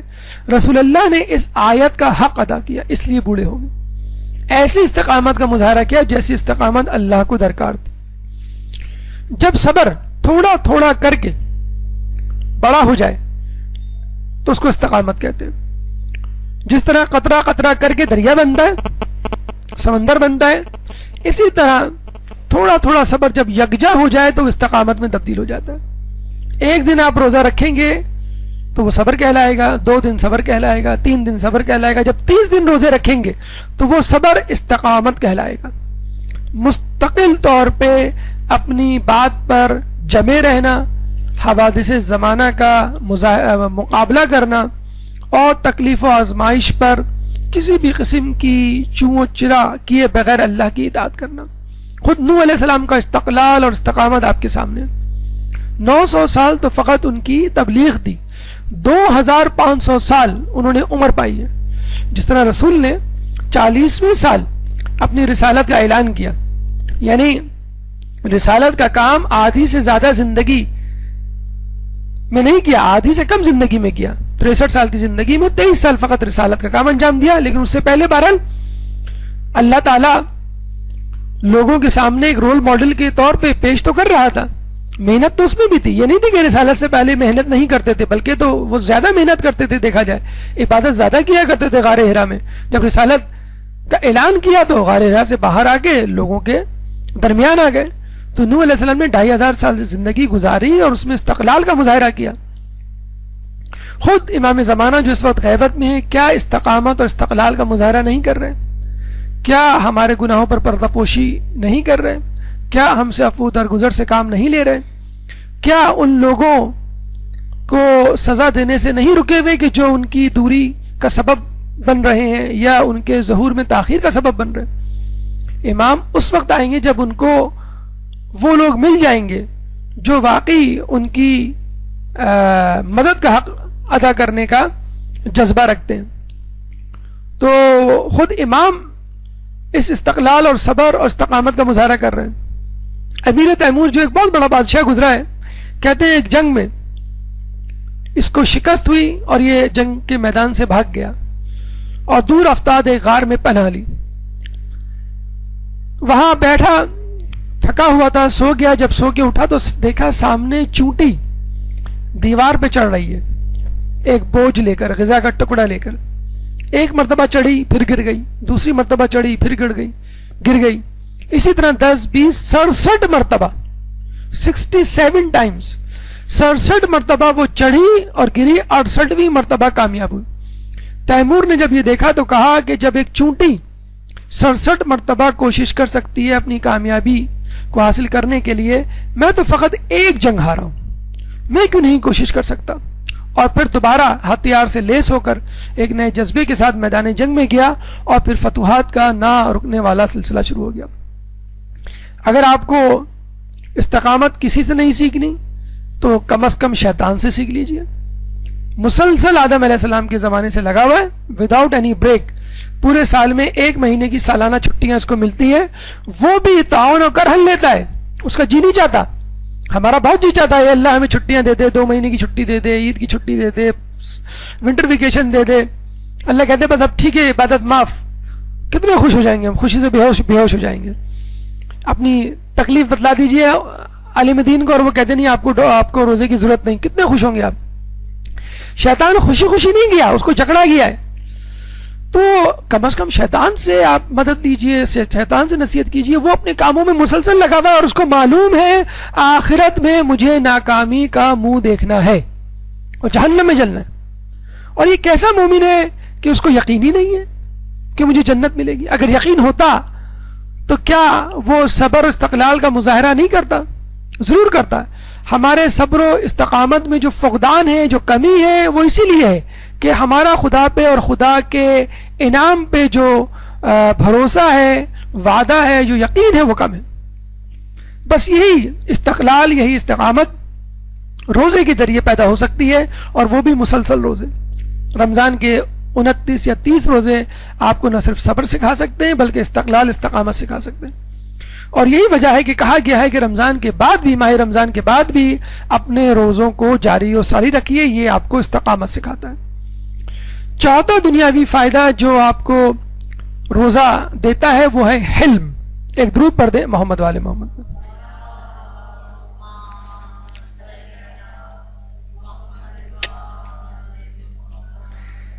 الذين ينفقون في السراء والضراء والكاظمين الغيظ والعافين عن الناس والله يحب المحسنين.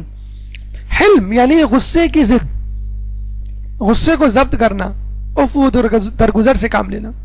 ان کی تعریف کرتے ہوئے اللہ فرماتا ہے کہ یہ وہ لوگ ہیں کہ جو اللہ کی راہ میں انفاق کرتے ہیں, چاہے تنگ دست ہو چاہے خوشحال, اور اپنے غصے کو ضبط کرتے ہیں اور لوگوں سے درگزر سے پیش آتے ہیں. بے شک اللہ محسنین سے محبت کرتا ہے. یعنی جو لوگ حلم رکھتے ہیں, جو عفو درگزر سے کام لیتے ہیں, جو اپنے غصے کو ضبط کر لیں, اللہ تعالیٰ ان کو دوست رکھتا ہے. جب اللہ کسی بندے کو محبوب رکھنے لگتا ہے تو اسے سکون و حلم کے ذریعے مزین کر دیتا ہے. مولا کا قول ہے. آپ نے یہ روایت سنی ہوگی کہ جب اللہ کسی سے خیر کا ارادہ کرتا ہے تو اس میں اسے علم دین دے دیتا ہے. تو یہ بھی دیکھ لیجئے, جب علم دین آئے گا تو یہ جاننے کے لیے اللہ تعالیٰ نے یہ علم دین جو دیا ہے وہ میں صحیح راستے پہ استعمال کر رہا ہوں یا کر رہی ہوں یا نہیں. تو یہ دیکھ لیجئے اس علم کے ساتھ آپ کے اندر ایک حلم پیدا ہوا یا نہیں. اگر علم کے ساتھ حلم نہیں ہے تو جان لیجئے یہ علم جو دینوی آپ نے حاصل کیا ہے, دینوی علم, وہ شاید اپنی نفس پرستی کے لیے یا پھر دنیا پرستی کے لیے, کسی مفاد کے لیے حاصل کیا ہے. اگر آپ کی طبیعتوں میں بے چینی, اضطراب ہے اور آپ غصیلی طبیعت کے مالک ہیں تو سمجھ لیجئے کہ جو علم آپ نے حاصل کیا ہے وہ اللہ کا عطا کردہ نہیں, اور اللہ اس علم سے علم کے ذریعے آپ سے خوش نہیں, اور یہ علم آپ کو شاید دنیا میں تو فائدہ پہنچا دے, آخرت میں نہیں. اگر آپ کو چاہیے کہ اپنے علم کو بور نہ ہونے دیں, اگر آپ کو چاہیے کہ اپنے علم کو ہمیشہ تر و تازہ رکھے, تو ضروری ہے اس کے ساتھ اس کا کوئی ساتھی ہو. علم کا بہترین مددگار حلم ہے. کیونکہ دیکھیے علم کے ساتھ ضروری نہیں کہ آپ کے پاس دولت ہو, لیکن یہ ضرور ہے کہ اس کے ساتھ حلم ہونا چاہیے. کیونکہ اگر آپ کے پاس دولت بھی نہیں, عزت بھی نہیں, شہرت بھی نہیں, تو انسان یہی سوچتا ہے کہ میرے علم کا کیا فائدہ, مجھے تو کچھ بھی نہیں ملا.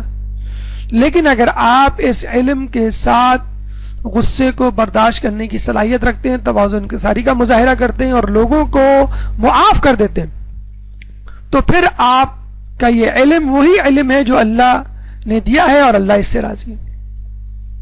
ہمارے چھٹے امام, امام جعفر صادق علیہ السلام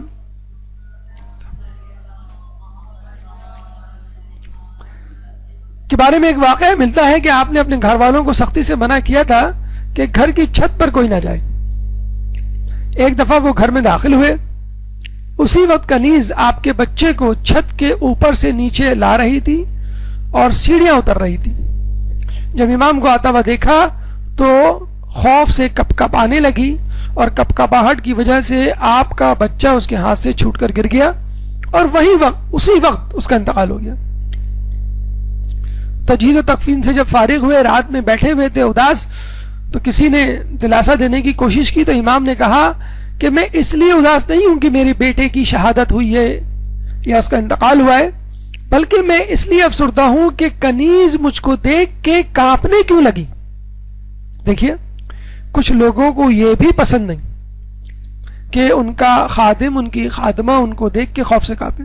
کچھ لوگ یہ خصوصیت، یہ الہامی وصف جو ہے ائمہ ہی کے دور میں، ائمہ ہی کی شخصیت میں مل سکتا ہے، ورنہ ہم میں سے شاید کوئی اس قابل نہیں کہ جو اپنے نوکر کی غلطی پر غصہ نہ ہوتا ہو، بلکہ اس کے خوف سے خود خوف کھاتا ہو کہ میرے خوف سے اس نے اپنے آپ کو خوف میں کیوں مبتلا کیا۔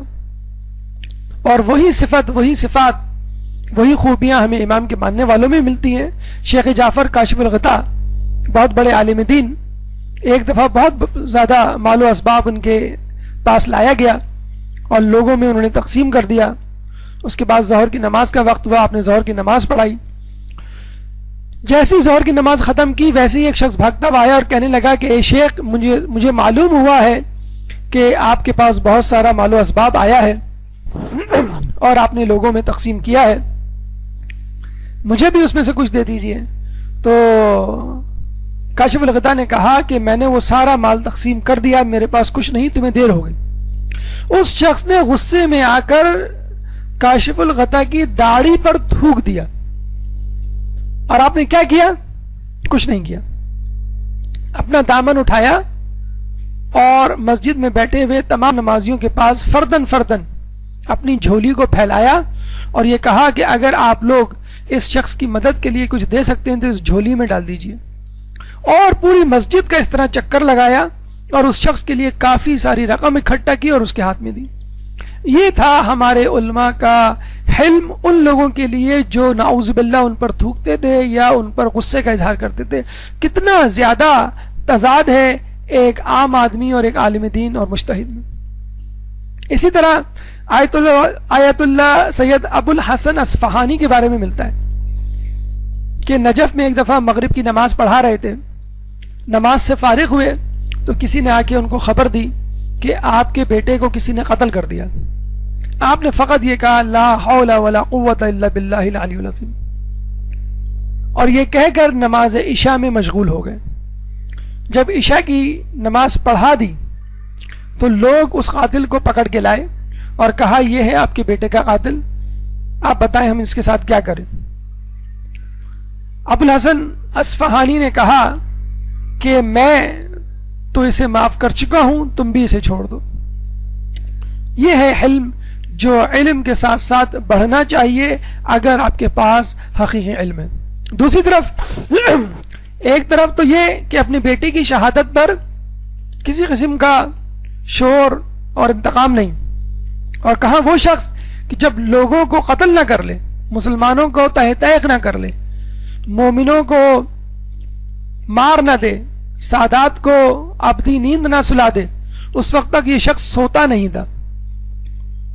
1,20,000 لوگوں کا قاتل، خصوصیت سے اس میں سادات لوگ شامل، 1,20,000 لوگوں کو اس نے زندان میں رکھا ہوا تھا، اور اس میں کئی ہزار ایسے تھے جو اس کی زندان میں بغیر کسی چھت کے نیچے رہتے تھے، دھوپ ہو یا برسات ہو یا ہوا ہو، طوفان ہو، بغیر چھت کی زندان میں رہا کرتے تھے۔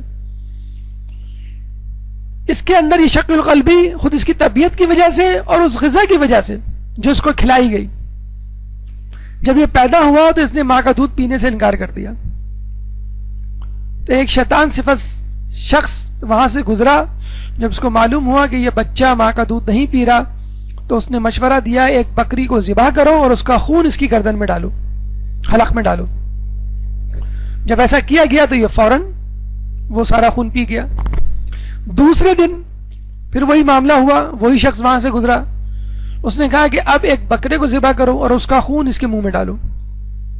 جب ایسا کیا گیا تو بچے نے وہ بکرے کا خون پی لیا۔ تیسرے دن پھر یہی معاملہ ہوا تو اس شخص نے کہا کہ اب ایک سانپ کو پکڑ کے لاؤ، اس کو مارو اور اس سانپ کا خون اس کے منہ میں ڈالو. اور جب ایسا کیا گیا تو وہ بھی یہ پی گیا، اور پھر نجس خون پر اور نجس غذا پہ پلنے والا شخص بعد میں حجاج بن یوسف بنا. اسی لیے کہا جاتا ہے کہ انسان اپنی غذا پر توجہ دے. ماہ رمضان میں جو آپ سے حلال غذا چھڑوائی جا رہی ہے، اس کا مقصد ہی یہی ہے کہ ماہ رمضان کے علاوہ اگر تم حرام غذا کی طرف رجوع کرو تو یہ سوچ لو کہ میرے سامنے تو میرے ہاتھ کی کمائی ہوئی حلال روزی رکھی ہوئی تھی، میں نے نہیں کھائی اور صبر کیا، تو میں حرام روزی پر کیسے اپنا ہاتھ صاف کر سکتا ہوں. اور غصے کے حوالے سے، غصے کو ضبط کرنے والے کے حوالے سے، حلم کے حوالے سے چھٹے امام کی خاص نصیحت ہے ان لوگوں کو جو علم دین حاصل کرتے ہیں. اور طویل حدیث ہے جو انشاءاللہ کبھی ہوا تو ہم اپنے درس کا موضوع بنائیں گے، کہ جس میں علم دین حاصل کرنے والوں کو امام نے خصوصی طور پہ کچھ نصیحتیں کی ہیں. اس حدیث کا ایک ٹکڑا یہ بھی ہے کہ انسان طالب علم خصوصی طور پہ اپنے غصے کو برداشت کرے. اور امام کہتے ہیں کہ اگر کوئی یہ کہے کہ اگر تم ایک کہو گے تو میں 10 کہوں گا، تو تم اس کو کہنا کہ اگر تم 10 کہو گے تو میں ایک بھی نہیں کہوں گا. اور ہم اکثر یہ کہتے ہیں کہ ہم اینٹ کا جواب پتھر سے دینے والے لوگ ہیں، لیکن یاد رکھ لیجئے کہ اگر آپ کو کامیاب انسان بننا ہے اور کسی اعلیٰ مقام پر فائز ہونا ہے تو اپنے آپ کو لڑائی جھگڑے کنفرنٹیشن سے بچانا ہے. ماہ رمضان کے دن ہے، آپ نے اکثر دیکھا ہوگا دکانوں پر یا گھر میں کسی محفل میں تو میں ہو جاتی ہے، خصوصی طور پہ روزے کے وقت. اچھا، لوگوں نے ایک عجیب مسئلے کو الٹا کر دیا ہے، روزہ رکھا ہے اس لیے غصہ آ رہا ہے. جی نہیں، روزہ رکھا ہے اس لیے غصہ نہیں آ رہا، یہ ہونا چاہیے. اور وہ ہوتا کب ہے، غصہ کب آتا ہے؟ جب آپ کو روزے کی عادت نہیں ہوتی، ابتدائی دنوں میں ہوتا ہے. تو اس کو آپ یہ نہیں کہیں گے جیسے ایک مریض کو دوا دی جائے، اس کو الٹی ہو جائے، اس کو ریشز ہو جائے، اس کو کڑواہٹ محسوس ہو، تو کہے گا یہ دوا تو اچھی نہیں ہے. لیکن جب اس کی دوا کی عادت پڑے گی اس کو، اور جب اس دوا کے اثرات اس پہ ظاہر ہوں گے، تب آپ کو پتہ چلے گا کہ دوا تو بڑی فائدہ مند ہے. تو یہ جو ہم تو میں اور نوک جھوک کرتے ہیں، صرف فزیکل فائٹ کی بات نہیں ہو رہی ہے، ہاتھا پائی کی بات نہیں ہو رہی. یہ جو نوک جھوک ہمارے گھروں میں محفلوں میں چلتی ہے، یہ بڑی خطرناک ہوتی ہے. آپ نے دیکھا ہوگا کہ کسی کو آپ نے کوئی جملہ کسا، اس نے بھی ماشاءاللہ اینٹ کے جواب پتھر سے دیا، اور وہ جملہ ایسا تھا کہ آپ منہ لے کے رہ گئے. آپ کا کوئی ویک پوائنٹ تھا، آپ کی کوئی دکھتی رکھتی، جس پر اس نے ہاتھ رکھ لیا، اور آپ گھر آ کے گھنٹوں اس پہ سوچ رہے ہیں اور منصوبہ بندی کر رہے ہیں کہ کب میں کس وقت بدلہ لوں. آپ دیکھا آپ نے کہ ایک جملے بازی اور نوک جھوک سے آپ کا ذہن کتنا معاوف ہوا، کتنا ڈسٹرب ہوا. ہم جانتے ہیں ایسے لوگوں کو جو ایک دن لڑتے ہیں اور 1 سال تک اس کو یاد رکھتے ہیں. کچھ تو کمزور طبیعت کے مالک ہوتے ہیں جو یاد رکھتے ہیں خوف کی وجہ سے، اللہ نے مجھے پتہ نہیں معاف کیا کہ نہیں اس جھگڑے کی وجہ سے. ہمارے ایک دوست ہیں، جب وہ کسی سے نوک جھوک یا لڑائی جھگڑا کرتے ہیں اور ان کو یہ احساس ہوتا ہے کہ میری وجہ سے اس کو تکلیف ہوئی ہوگی اور وہ واقعہ گزر چکا ہوتا ہے، تو جب بھی وہ واقعہ یاد آتا ہے اس کے لیے دعا مانگتے ہیں، سورہ فاتحہ پڑھتے ہیں کہ اگر میری وجہ سے اس کو تکلیف پہنچی تو اللہ اسے معاف کر دے، اور یہ سورہ فاتحہ میں اس کو ہدیہ کرتا ہوں.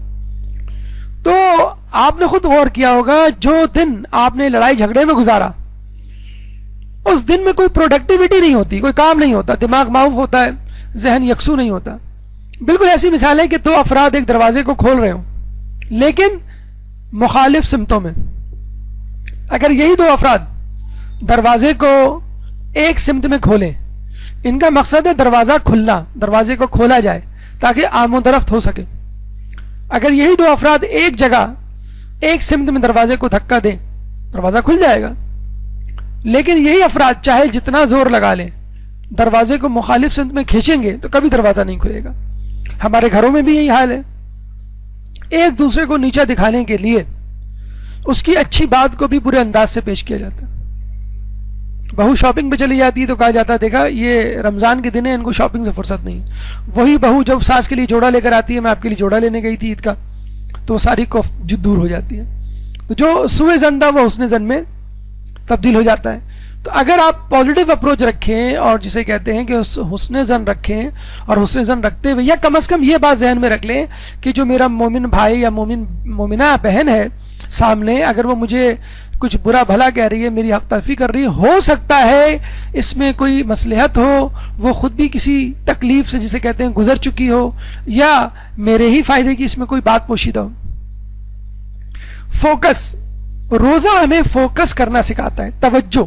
حالانکہ پھر وہی بات ہے کہ جتنی بھی باتیں آپ کو بتلائی جا رہی ہیں لگتا تو یہی ہے کہ نہیں یہ سب کچھ الٹ ہوتا ہے، حالانکہ یہی روزے کا ما حاصل ہے، ثمر ہے.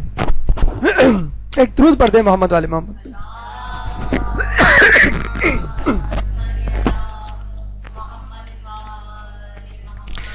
روزہ آپ کو یکسو ہونا اور اپنے کام پہ توجہ کرنا سکھاتا ہے.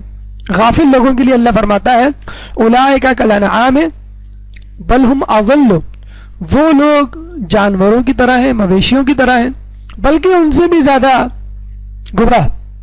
اولئک هم الغافلون، اور یہی لوگ غافل ہیں. جو غیر متوجہ ہوتا ہے، جو غافل ہوتا ہے، اس کو اللہ تعالیٰ مویشیوں سے تشبیہ دیتا ہے. کیوں؟ مویشیوں کے سامنے آپ جسے کہتے ہیں نا کہ بھینس کے آگے بین بجانا، آپ کچھ بھی کہتے ہیں وہ ٹس سے مس نہیں ہوتے. انسان کی پہچان ہی یہی ہے کہ جب وہ اچھی بات سنتا ہے تو اس کا اثر لیتا ہے اور اس نصیحت پر عمل کرتا ہے. آج کل ایک بیماری بڑی چلی ہوئی، بلکہ فیشن چلا ہوا جسے کہتے ہیں، وہ ہے ADHD، attention deficit hyperactive disorder. یعنی بچوں کے بارے میں کہا جاتا ہے کہ آج کل بچے جو ہے چین سے ایک جگہ نہیں بیٹھتے، ہر 5 منٹ بعد جو ہے وہ سر اٹھاتے ہیں، ادھر ادھر دیکھتے ہیں، ہر 10 منٹ بعد جو ہے وہ اونچے نیچے ہو رہے ہوتے ہیں، ہر 20 منٹ بعد وہ اپنی کرسی چھوڑ کر پانی پینے جا رہے ہوتے ہیں، ہر 1 گھنٹے بعد جو ہے گھر میں جو ہے وہ گاڑی چلا رہے ہوتے ہیں، ٹرین کی آوازیں نکال رہے وغیرہ وغیرہ. تو یہ بچوں کے بارے میں بہت زیادہ کہا جاتا ہے. امریکہ میں تو بہت زیادہ کامن ہے، یہاں بھی ظاہر بات ہے فیشن اور بیماریاں وہیں سے آتی ہیں. تو بچوں کو فوراً کہہ دیا جاتا ہے کہ ان کو بیماری ہے، ان کو دوا پلا. حالانکہ ADHD کوئی ایسی خاص بیماری نہیں ہے. ہر بچہ نسبتاً شرارتی ہوتا ہے، بلکہ شرارتی بچوں کے لیے تو کہا گیا ہے، روایتوں میں آیا ہے کہ یہ بڑے ہو کے کوئی رہنما یا کوئی بڑا کام کریں گے، کوئی بڑی چیز بنیں گے. تو شرارت جب تک بدتمیزی میں تبدیل نہ ہو اس کی حوصلہ افزائی کی جانی چاہیے. تو روزہ ADHD کا ٹریٹمنٹ ہے. اگر آپ کے بچوں کو یہ بیماری ہے attention deficit hyperactive disorder, یعنی بے چین رہنا اور توجہ نہیں دینا اور ہر وقت گھومتے پھرتے رہنا، باتیں کرنا اور گردن گھمانا، اس کا آج کل دیکھیے آپ کے لوگوں کے بچے، آپ کے گھر میں جو بچے کتنے شانت، کتنے مطمئن اور کتنے کول ہوں گے. کوئی آواز کسی کے منہ سے نہیں نکلتی. خصوصاً یہ وقت ایسا وقت ہوتا ہے ہر کوئی بے سود پڑا ہوا ہوتا ہے، اماں بھی پڑھی ہوتی ہیں، ابا بھی پڑھے ہوتے ہیں، اب بچے بھی بے سود پڑے ہوئے ہوتے ہیں. تو ADHD کیا ہوتا ہے؟ حرکت ہی نہیں ہے جسم میں، تو ہائپر ایکٹیو ڈس آرڈر کیسے ہوگا؟ تو روزہ اس بیماری کا بہترین علاج ہے کہ جس میں انسان کی توجہ بٹی رہتی ہے. دیکھیں ہماری توجہ بٹتی کیوں ہے؟ ہمیں کھانا کھانا ہوتا ہے، کھانا نہیں کھانا ہوتا، اسنیکس کھانے ہوتے ہیں. کھانا تو 2 یا 3 وقت کھاتے ہیں، لیکن یہ جو بار بار کے اسنیکس ہیں، چپس، کولڈ ڈرنک، چھالیا، پان، سگریٹ، بڑے اور چھوٹے، ہر کوئی جگالی میں مصروف ہے. کھانا ہے تو پھر پانی بھی پینا ہے، پھر جو ہے وہ انگڑائی لینا ہے، پھر سونا بھی ہے اوور ایٹنگ کی وجہ سے، پھر ہنسنا بولنا بھی ہے، اور پھر ادھر ادھر دیکھنا. یہ جو آج کل ہم بچوں کو چیز دے رہے ہیں، چاکلیٹ دے رہے ہیں، کولڈ ڈرنک دے رہے ہیں، یہ غذا اسپیشلی شوگر کنٹیننگ آئٹمز جتنے بھی ہیں وہ بچوں میں ہائپر ایکٹیویٹی پیدا کرتے ہیں. آج آپ اپنے بچوں کی کولڈ ڈرنک، چاکلیٹ اور چیز بند کر دیں یا کم کر دیں تو آپ دیکھیے گا ان کی ہائپر ایکٹیویٹی کم ہو جائے گی. ہم لوگ کیوں نہیں ہائپر ایکٹیو اپنے زمانے میں؟ ہم نے یہ چیزیں نہیں کھائی. تو آج کل کے بچے ہائپر ایکٹیو اس لیے ہیں کہ یہ ان چیزوں پہ گزارا کر رہے ہیں. دال، چاول، سالن، روٹی تو تقریباً کچھ عرصے بعد پتھر کے زمانے کی غذا بن جائے گی. ابھی بھی کچھ لوگ اگر جو امریکہ اور دبئی سے رہنے والی فیملیز آتی ہیں تو وہ بڑی حیران ہوتی ہیں کہ آپ کس طرح روٹی میں شوربے کو پکڑ لیتی ہیں اور شوربہ گرتا نہیں ہے. اب اب لوگوں نے یہ مذاق اڑانا شروع کر دیا ہے کہ آپ شوربے کو سنبھال کیسے لیتی ہیں ایک روٹی کے نوالے میں, کیسے کھا لیتے ہیں آپ لوگ نہاری.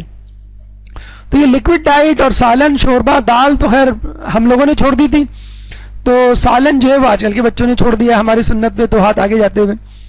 تو روزے میں آپ غیر ضروری کام, فضولیات سے پرہیز کرتے ہیں, اس لیے آپ کی توجہ اہم کاموں کی طرف ہوتی ہے. اور یہی فلسفہ روزے میں آپ کو بتلایا گیا تھا کہ اللہ چاہتا ہے کھانا پینا بھی چھوڑ دو, تاکہ جو ضروری کام ہے, عبادت نہیں, جو بھی تم کام کر رہے ہو, گھر کے, آفس کے, دکان کے, اسکول کے, وہ کام کرتے رہو. تو روزے میں جب آپ غیر ضروری کاموں کو چھوڑیں گے تب کہیں جا کے آپ صحیح اور اہم کام کی طرف توجہ دیں گے. لیکن کچھ لوگ ایسے غافل ہیں, ان کو پتہ ہی نہیں کہ کب کیا ہو جائے, اپنے آرام اور سکون, اپنی دھن میں مگن جسے کہتے ہیں. جب کوئی حادثہ ہوتا ہے تب ان کو ہوش آتا ہے کہ میرے ساتھ یہ ہو گیا. حادثہ کیا, یعنی آپ امتحان میں فیل ہو گئے, یا جسے کہتے ہیں کوئی بیماری ہو گئی, ورنہ اس سے پہلے آپ جسے کہتے ہیں بے فکری اور لاپرواہی کی زندگی گزار رہے ہوتے ہیں.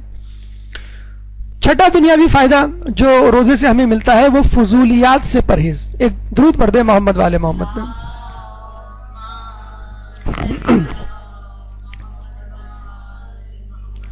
دیکھیں ایک بات ہمیشہ یاد رکھیے, اگر آپ کو کوئی بڑا آدمی بننا ہے, کسی بڑے مقام پر پہنچنا ہے اور کم وقت میں زیادہ کام کرنا ہے, تو جو چھوٹے چھوٹے فضول کام ہیں ان کو چھوڑ دیجئے. کیا فضول کام ہے؟ سب سے بڑا فضول کام ٹی وی. امریکہ میں جو ریسرچ ہوئی ہے اس کے مطابق 2013 میں جو ریسرچ کی گئی, ایک امریکن, ایوریج امریکن 4.5 گھنٹے روزانہ ٹی وی دیکھتا ہے.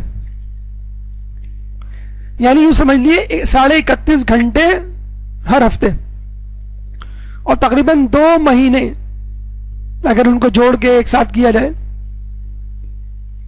اور ہر سال 2 مہینوں کو جمع کیا جائے تو 65 سالہ شخص اپنی زندگی کے 12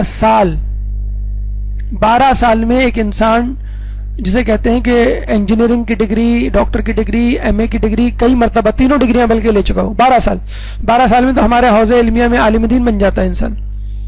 تو فقط ٹی وی کے ٹائم جمع کر لیں آپ تو آپ ایک عالم دین بن جائیں اور کسی معاشرے میں کسی مقام پر پہنچ جائیں. بس آپ کو انہی کاموں کو جمع کر کے رکھنا ہے, انہی ٹائم کو. ٹی وی کو اگر آپ اپنی زندگی سے نکال سکتے ہیں تو خدا را نکال دیجئے, اٹھا کے پھینک سکتے ہیں تو یہ بھی کر ڈالیے. اگر آپ کو اہم کام کرنا ہے, اب ٹی وی کی بجائے انٹرنیٹ موجود ہے. اگر آپ کو خبریں دیکھنی ہے, پہلے آپ کو یہ شوق تھا کہ خبریں دیکھنی ہے, کراچی کے حالات, یہ وہ, جیسے آپ گورنر لگے ہوئے ہیں, کراچی کے حالات آپ کنٹرول کر لیں گے. کنٹرولز پریزیڈنٹ سے نہیں ہوتے تو آپ سے کیا ہوں گے؟ تو آپ انٹرنیٹ پہ دیکھ لیجئے. اس کا دیکھیں فائدہ کیا ہے میں آپ کو بتاؤں. ٹیکنیکل ایک بات, ٹی وی پہ اگر آپ خبر دیکھیں گی, پہلے تو آپ ہر گھنٹے کا انتظار کریں گی, 2 بجے, 3 بجے, 4 بجے, یہ جو جب 1 گھنٹہ شروع ہوتا ہے تب نیوز آتی ہے. پھر آپ اپنے پسند کی نیوز تلاش کریں گی, ہمیں کراچی کے حالات دیکھنے ہیں, کراچی کی خبریں کب آئیں گی. اور ہو سکتا ہے وہ چینل ایک متعصب چینل ہو, آپ کی خبر ہی نہ دے. ویسے عراق کے حالات معلوم کرنے آپ کو عراق کی خبریں ہی نہیں آ رہی بالکل ٹی وی پہ. تو کیا فائدہ ہے ایسے ٹی وی کا؟ اس سے بہتر کیا ہے, آپ ویب سائٹ پہ جائیں, وہاں خبریں بولی نہیں جاتی, لکھی ہوئی ہوتی ہیں. آپ بولنے والے آدمی کو یہ نہیں کہہ سکتے کہ بھئی یہ بند کرو بکواس, کوئی کام کی بات بتاؤ. ہاں, لکھی ہوئی چیز کو آپ کلک کر سکتے ہیں. لسٹ دی ہوئی ہوتی ہے, عراق کی خبریں, پاکستان کی خبریں, ایشیا کی خبریں, دنیا کی خبریں, سائنسی خبریں, کھیل کی خبریں. جس خبر کو آپ کو چاہیے اس خبر پہ آپ کلک کر دیں, وہ خبر مل جائے گی. عراق کے حالات معلوم کرنے ہیں, عراق پہ کلک کر دیں. آپ کو پاکستانی حالات معلوم کرنے ہیں, پاکستان پہ کلک کر دیں.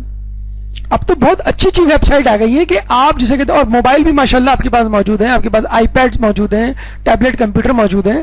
اب جسے کہتے ہیں کہ لیٹے سر یہ تکیے پہ سر رکھے ہوئے آپ خبریں دیکھ اور پڑھ سکتے ہیں اور سن سکتے ہیں. آپ apna.ir بہت بہترین ویب سائٹ ہے, آپ روزانہ اس کا مطالعہ کریں, دیکھیں. Press T V, apna.ir, abna.ir. اس ویب سائٹ کو تو آپ روزانہ اس طرح دیکھیں جیسے کوئی دینی کتاب کا آپ مطالعہ کرتے ہیں. بہت اچھی ویب سائٹ ہے. پریس ٹی وی .com ہے, پھر سحر ٹی وی ہے, abna.ir, abna.ir. PressTV.com, سحر ٹی وی، اسی طرح بہت ساری ویب سائٹس دستیاب ہیں. آپ اس پہ جائیں اور اس پہ لاگ آن ہو. 5 منٹ میں اس کو دیکھ کر آپ جسے کہتے ہیں کہ اپنا مدعا جسے کہتے ہیں کہ پورا کر سکتے ہیں، اپنی احتیاج پوری کر سکتے ہیں، اپنے مطلب کی نیوز. بجائے اس کے کہ جو پاکستان کی جو چینلز ہیں اسپیشلی اس وقت، میں نے آپ کو پہلے بھی بتایا تھا کہ یہ صرف اور صرف وقت کا ضیاع ہے. اسلام کی اصل روح اس میں سے نکال دی گئی ہے.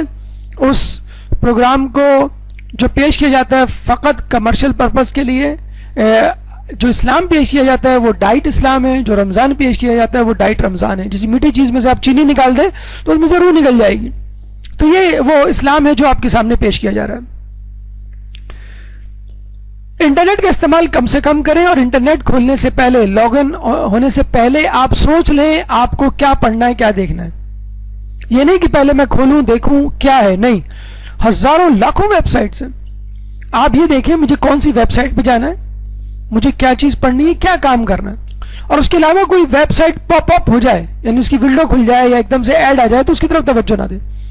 ٹی وی سے زیادہ یہ گمراہ کرنے والی چیز ہے، لیکن اس پر کنٹرول ٹی وی کی بنسبت زیادہ بہتر طریقے سے ہو سکتا ہے. ہاں، نفس پہ کنٹرول پھر بھی ٹی وی کی بنسبت زیادہ مشکل ہے، لیکن ٹی وی کی بنسبت زیادہ آسان ہے اس پہ کنٹرول کرنا، کہ آپ اپنی پسند کی ویب سائٹ، پسند کی خبر، پسند کا آرٹیکل جب چاہیں آپ پڑھ سکتے ہیں. آپ کو رمضان سے متعلق، روزے سے متعلق، قرآن سے متعلق جو کچھ بھی چاہیے آپ کے انٹرنیٹ اور موبائل پر موجود ہو سکتا ہے، بشرط یہ کہ آپ اس کا صحیح استعمال کریں. گپ شپ یہ ایک بدترین بیماری ہے جو ہمیں لگی ہوئی ہے. اسپیشلی اس وقت ہوتی ہے جب آپ کھانا کھا چکے ہوتے ہیں، افطار کر چکے ہوتے ہیں، افطار کے بعد، اور آپ سے صبر نہیں ہوتا، افطار کے بعد ہی غیبتیں شروع کر دیتے ہیں. کتنی مشکل سے میں نے پورے روزے جو ہے اپنے آپ کو کنٹرول کیا، لیکن میں کیا کروں، ان کی حرکت ہی ایسی تھی. کس کی حرکت ایسی تھی؟ بھائی فلاں پھپھو کی. وہ ہم گئے تھے محفل میں، اور وہ جو شروع ہوتے ہیں آپ پھر نماز تہجد کے وقت یاد آتا ہے کہ بھائی غیبت بری بات ہے. تو یہ سیدھی سی بات ہے، اگر آپ کی گفتگو طویل ہوگی تو گفتگو سے متعلق جتنے بھی گناہ ہیں وہ کم ہوں گے. دیکھیے، ایک بادشاہ تھا، اس کا ایک گورنر تھا. گورنر کو کھانے پینے کا بڑا شوق تھا. بادشاہ نے گورنر کو جو وظیفہ یا تنخواہ مقرر کی ہوئی تھی اس سے زیادہ وہ کھانے پہ خرچ کر دیا کرتا تھا. تو بادشاہ نے سوچا کہ میں اس اپنے گورنر کو اس اسراف سے کس طرح چھٹکارا دلواؤں. بادشاہ نے اس گورنر کو اپنے ہاں مدعو کیا. کھانے کا وقت آیا تو اس نے کہا ابھی رک جاؤ، ابھی کھانا تیار نہیں ہے. پھر تھوڑی دیر بعد اس نے کہا کہ بھوک لگی ہے، اس نے کہا کہ رک جاؤ، ابھی کھانا تیار نہیں ہے. 2 گھنٹے بعد اس نے جو ہے جب اس کی بھوک عروج پہ تھی تو بادشاہ نے کہا کھانا تو تیار نہیں، ہاں دال چاول تیار ہیں، اگر کہو تو وہ لا دوں، پھر کھانا تم کھاتے رہنا، بعد میں پکنے میں تمہارے جو مزاج کا کھانا ہے اس میں ٹائم لگے گا. اس نے کہا ٹھیک ہے جو لا دیں آپ. دال چاول رکھی، وہ پوری دال چاول ہڑپ کر گیا، اور بادشاہ نے تھوڑی دیر بعد پھر کھانا لگایا، اور وہی کھانا جو اس کو پسند تھا. اب اس کو کہا گیا کہ بھائی کھاؤ، کہ نہیں اب میری بھوک مر گئی، اب میرا پیٹ بھر چکا.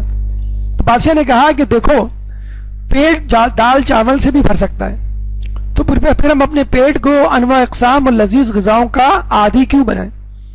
تو یہ ہمارے آپ کے لیے بھی ہے.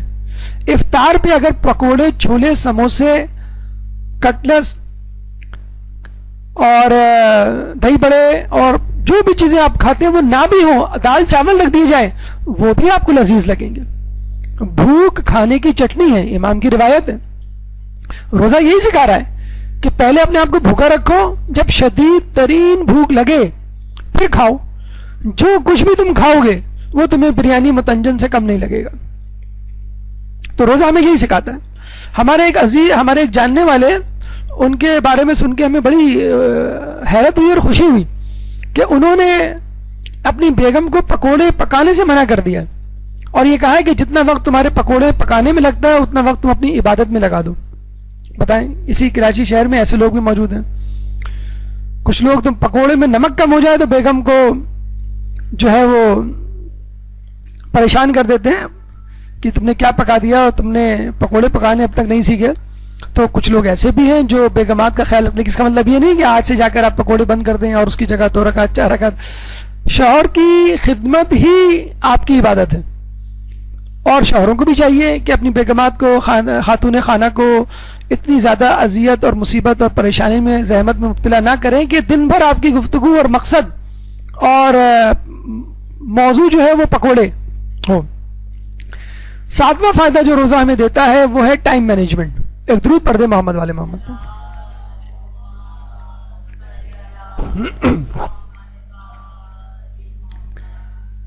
دیکھیں روزے میں آپ جو کچھ کر رہے ہوتے ہیں وہ ایک ٹائمنگ کے ساتھ ہوتا ہے, اور اس وقت کی قدردانی کو سمجھانے کے لیے روزہ رکھا گیا ہے, جو ہمیں حکمت نظر آتی ہے.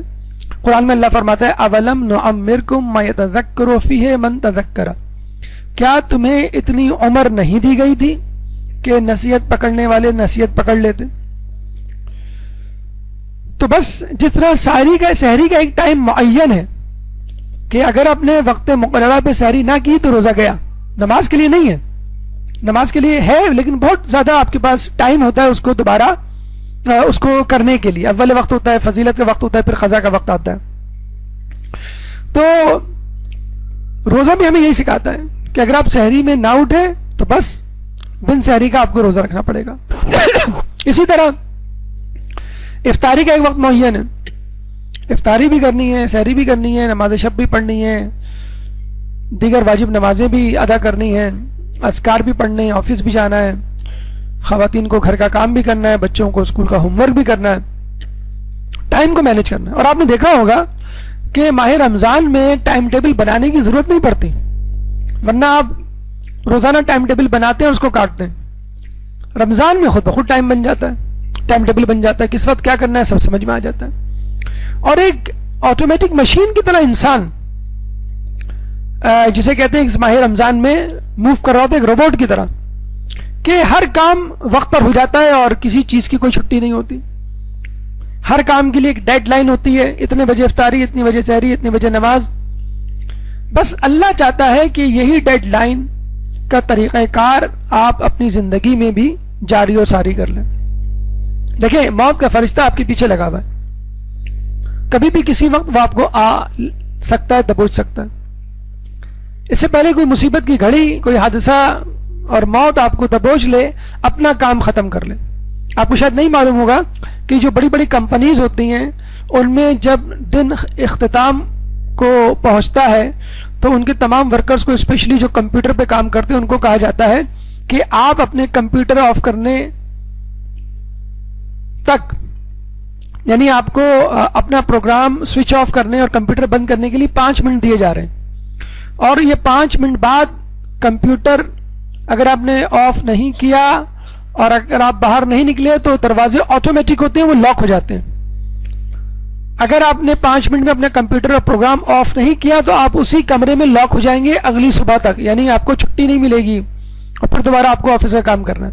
5 منٹ کے اندر اندر آپ کو وائنڈ اپ کرنا ہوتا ہے. تو آپ نے دیکھا ہوگا ایسی صورتحال ہمارے ساتھ بھی پیش آتی ہے کہ 5 منٹ میں سحری کرنی ہوتی ہے, یا 15 منٹ میں آپ کو افطاری کرنی ہوتی ہے, یا 1 گھنٹے میں آپ کو گھر پہنچنا ہوتا ہے وغیرہ. ڈیڈ لائنز ہوتی ہیں آپ کے پاس. اگر آپ نے ڈیڈ لائنز متعین کی ہوئی ہیں, ہفتے تک مجھے یہ کرنا ہے, جمعے تک مجھے یہ کرنا ہے, شام تک مجھے یہ نمٹانا ہے.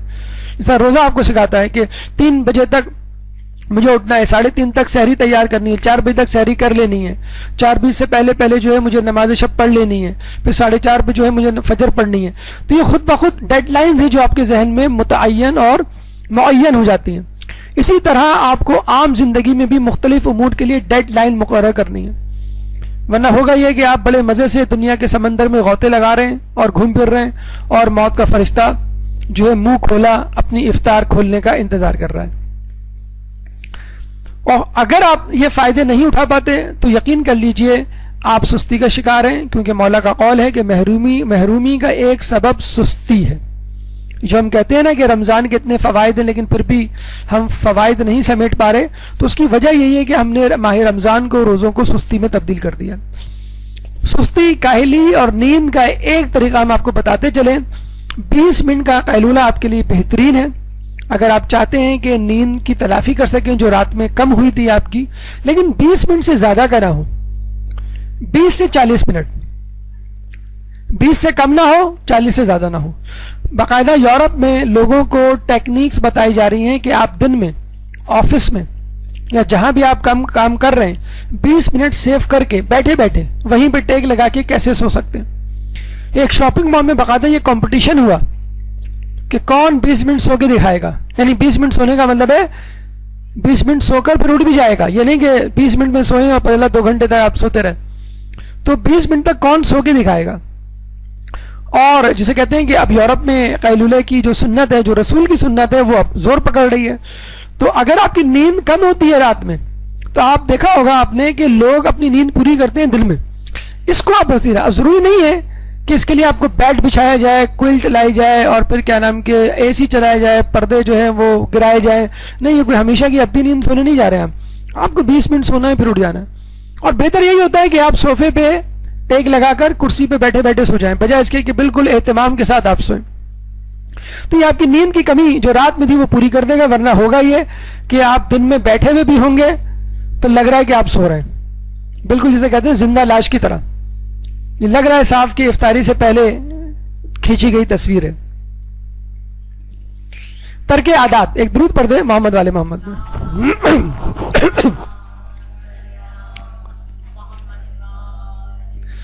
بہترین موسم ہے, بہترین وقت ہے اپنی عادات کو ترک کرنے کا. جس کو جو عادت لگی ہوئی ہے وہ عادت اس مہینے میں ترک کر دے. اسموکنگ 50 لاکھ اموات سالانہ کا سبب بنتی ہے. دنیا میں 50 لاکھ افراد سالانہ اسموکنگ کی وجہ سے مر رہے ہیں. سگمنڈ فرائڈ جو بہت بڑا نفسیات ماہر نفسیات تھا, سائیکالوجسٹ تھا, اس کی موت زیادہ سگریٹ پینے کی وجہ سے ہوئی. چائے جو رمضان میں تو ناگزیر ہو جاتی ہے, اور لوگ یہی کہتے ہوئے سنا گیا لوگوں کو کہ بھوک پہ تو گزارا ہو جائے گا, چائے پہ گزارا نہیں ہو سکتا. یعنی جیسے مولا فرماتے ہیں کہ اللہ میں جہنم کی آگ پہ تو صبر کر لوں گا, تیری جدائی پہ کیسے صبر کروں گا. تو ہم کہتے ہیں اللہ بھوک پہ تو صبر کر لوں گا, چائے پہ کیسے صبر کروں گا. تو آیت اللہ مراشی نجفی کے بارے میں کہا جاتا ہے کہ انہوں نے ایک دفعہ امام زمانہ سے ملاقات کی اور ملاقات میں چائے پیش کی. تو امام نے کیا کہا کہ ہم ان فضولیات سے اپنے آپ کو آلودہ نہیں کرتے. امام کے نزدیک یہ فضولیات میں سے ہے. اب اس کا مطلب یہ نہیں کہ ہم چائے کو آج سے حرام قرار دے رہے ہیں. چائے بہرحال ایک فضول چیز تو ہے, یہ بات ماننے کی ہے, کھانا نہیں ہے. یہ ایسی چیز نہیں جس کے بغیر گزارا نہ ہو سکے. اگر آپ رمضان میں چائے نہیں چھوڑ سکتے تو کم از کم چائے کو کم کر لیجئے, کنٹرول کر لیجئے, 1 یا 2 کپ پہ گزارا کر لیجئے. زیارت یا عمرے کے سفر میں جو لوگ جاتے ہیں انہوں نے دیکھا ہوگا کہ اکثر ہوٹل کے اسٹے میں چائے کا جو وہ کنٹینر ہوتا ہے یا کولر ہوتا ہے, گرم کولر, گرم بھی ہے کولر بھی ہے, یہ کیسے ہو سکتا ہے.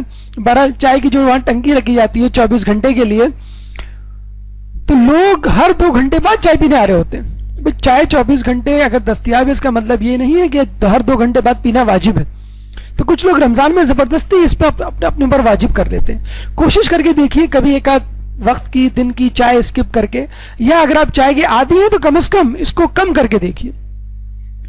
شیخ جی سر میں درد ہوگا, یقیناً آپ کے سر میں رمضان کے شروع میں بھی ہوا ہوگا لیکن آپ نے روزہ نہیں چھوڑا. شیخ مرزا انصاری کے پاس ایک شخص آیا, کہنے لگا آپ نے فلاں اسٹوڈنٹ کا وظیفہ بڑھا دیا ہے, سوری غلطی سے زیادہ دے دیا تھا, اس نے زیادہ مانگ لیا تھا اپنی کسی اضافی ضرورت کے تحت, پتہ یہ چلا کہ وہ چائے پیتا ہے. شیخ مرزا انصاری نے فوراً اندر سے رجسٹر منگوایا اور اس طالب علم کے وظیفے میں مستقل طور پہ اضافہ کر دیا. تو کمپلین کرنے والے شکایت کرنے والے شخص نے پوچھا یہ کیوں؟ کہنے لگا اب اس کو چائے کی عادت ہو گئی, چائے کے بغیر اب یکسو ہو کر متعالہ نہیں کر سکتا. تو اگر ایسی نہج اگر طبیعت ہو گئی ہے, مقام آ چکا ہے تو پھر الگ بات ہے, لیکن بہرحال کم تو ضرور کیا جا سکتا ہے. دیکھیے چائے کے بارے میں کہا جاتا ہے کہ پاکستان دنیا کا 3را بڑا امپورٹر ہے.